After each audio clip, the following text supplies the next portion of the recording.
આ ચહેરો તો લગભગ બધાને યાદ હશે. આપણા પૂનમબા છેલ્લા 1.5 વર્ષથી આપણા વૃદ્ધાશ્રમની અંદર રહેતા હતા. ખૂબ મજાના બા હતા. એમને મારી એક વાત સાંભળવી બહુ ગમતી. હું એમને જ્યારે બોલતો ડોસી, ખૂબ હસતા એ. પણ આજે આપણા બધા વચ્ચેથી વિદાય લીધી એમને. અદ્ભુત વ્યક્તિત્વ, અદ્ભુત જીવન જીવીને ગયા.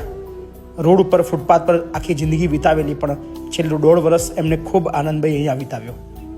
અને આખા વૃદ્ધાશ્રમની અંદર બધાને હસાવવાનું કામ પૂનમબા કરતા. અને એમનો જે હસતો ચહેરો ખૂબ આનંદ આપતો. પણ હવે વૃદ્ધાશ્રમ એમના વગર ખાલી રહેશે. પૂનમબા, ભગવાન તમારી દિવ્ય આત્માને ખૂબ શાંતિ અર્પે એવી અમે પ્રભુ ભગવાનને પ્રાર્થના કરીએ છીએ. બહુ ખુશ રહો. અને બસ તમારા અંતિમ દર્શન કરવાનો મોકો મળ્યો, મને એ વાતનો આનંદ છે. સો હંમેશા ખુશ રહેજો. ડોશી ડોશી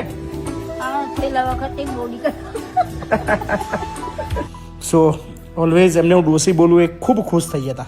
પણ હવે કદાચ મારા શબ્દો મોઢામાંથી નહીં નીકળે.